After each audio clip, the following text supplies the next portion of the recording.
This is a presentation in which I say it's time for an African narrative. We need to build our identity as a people, to prepare our young people to raise for the future. You can fight only for what you love. Love what you respect, respect what you know. Those are the words of Adolf Hitler in Mein Kampf, a book that he used to raise German nationalism just before the Second World War. White people love themselves and respect white supremacy because they know about their supremacy. It's in their history, their present, their make-believe, and their vision for the future. All as portrayed by the total spectrum of domination of information that they've created to mold their reality. They project their aspirations, correct their real-life mistakes in movies, ads, documentaries, radio programs, education, books, poetry, laws, systems, and institutions, in which, in turn, they then manifest their realities. Through their control of media, storytelling, values that we use, the culture that we live by, they control the world narrative and reality. Sadly, every time that we use their narrative, they stamp their culture and values top of our minds, in turn programming our cognitive mapping. Each time our cognitive map is molded, the opportunity cost is our perception of ourselves is diminished. The challenge for us in this manipulation is that it was designed to make us less competitive for their domination. Because the world is a competition for resources and we keep playing according to their rules. Perception therefore becomes a psychological tool or weapon that is used in the race of life. We say in brand management, perception is reality. It's an indictment on us as Africans that a fictitious world of Wakanda had to be created by Hollywood to give us some form of inspiration as Africans. Because you will note that within that very same fictitious Wakanda, there was a real America. And the CIA savior comes from a real American institution. This is all part of the system of brand creation and the attenuation of the African identity. The reason that happened is because we, as the older generations of Africans, have not understood the importance of building and packaging an image of Africa's greatness for our children to inspire them. So we continue to leave our children in the hands of white institutions, which were mandated to actually attenuate black minds. So before Africans can even dream about a renaissance, we need to start understanding the power of the mind and imagination.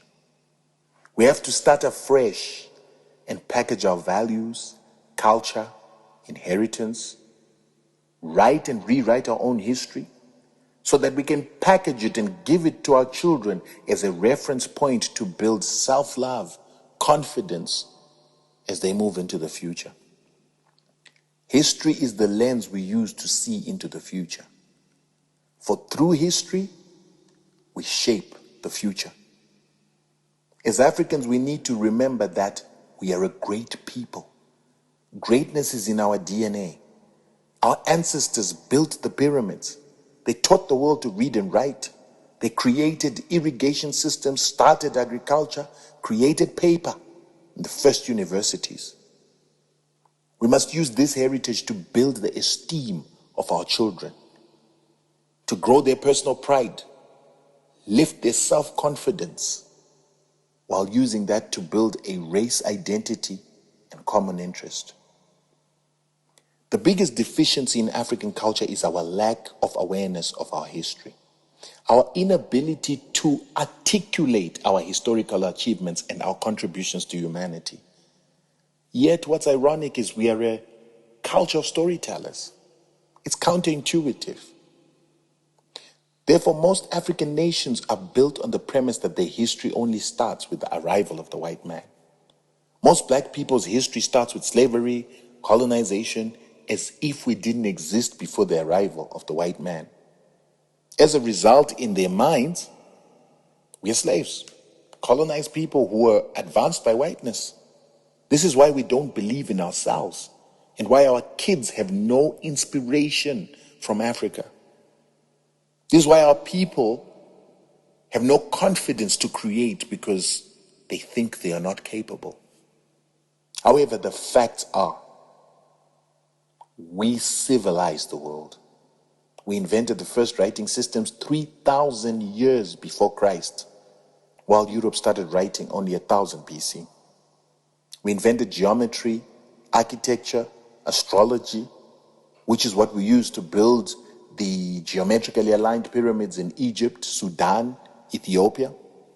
Our geometric knowledge was used to build the great steles of the Sahara, the great Mutapa Empire in Zimbabwe, an empire that had cities of stone, where granite rocks were cut into perfect rectangles, layered on top of each other, without any mortar.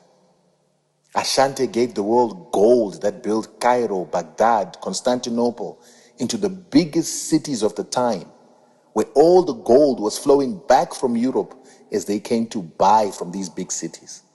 And it's at a time that the biggest cities in Europe only had 20,000 people to 35,000 at most.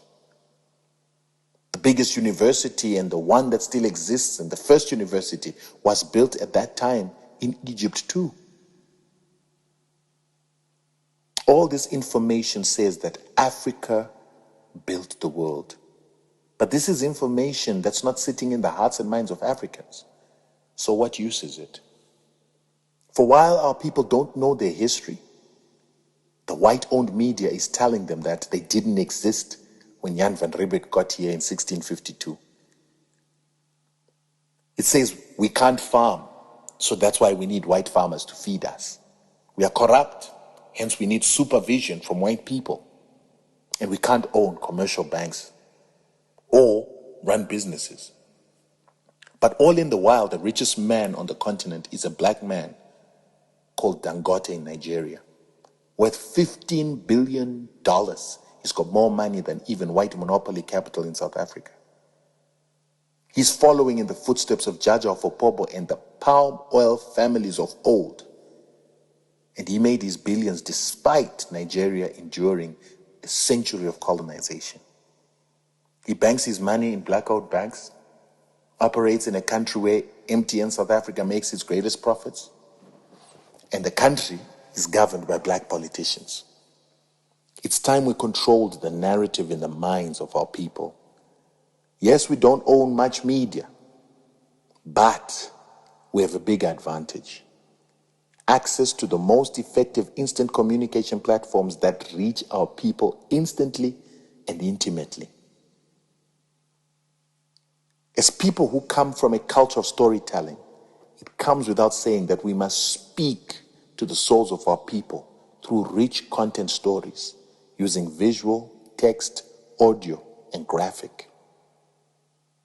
In this connection generation, we must leverage technology and the sharing of information to talk to the hearts and minds of our people without intermediaries.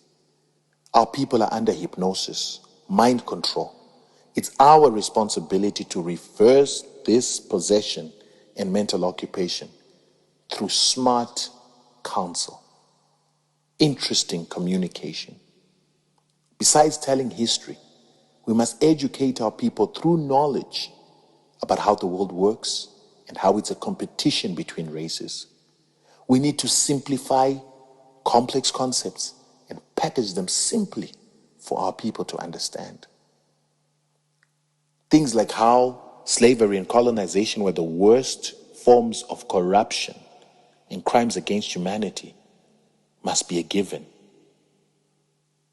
The fact that our people lived a prosperous life on this land with sustainable farming practices, sustainable building practices, consuming without depleting for thousands of years before the white man came, which is why the white man had to come from a filthy, disease-ridden Europe to come to a continent with clean water.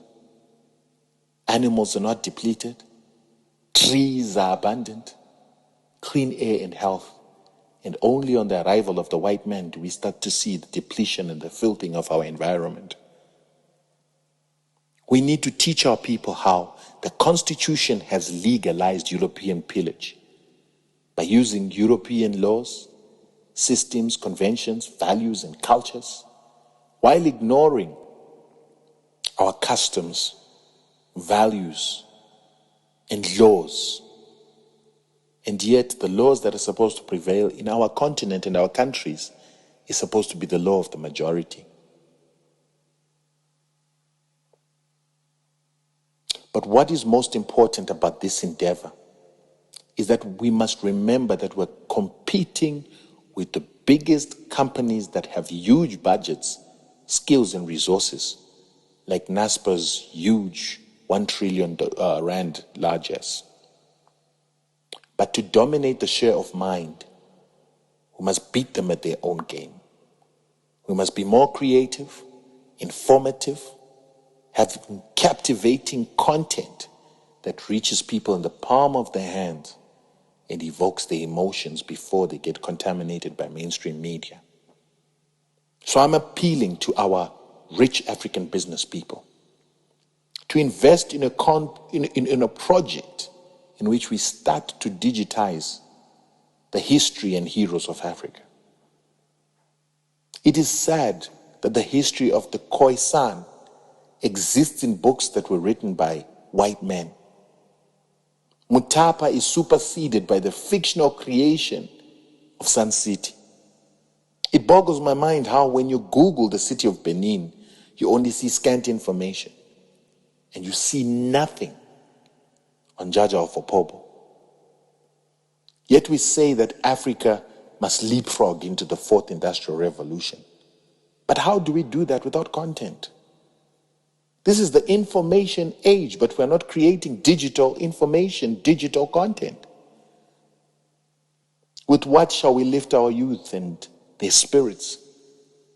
How shall we inspire them if we do not have tangible, accessible, discoverable history? For how long should the British and Americans continue to write our history in their own voice? For this, I'm appealing that we need resources to harness and package our history in a manner that is going to inspire our youth.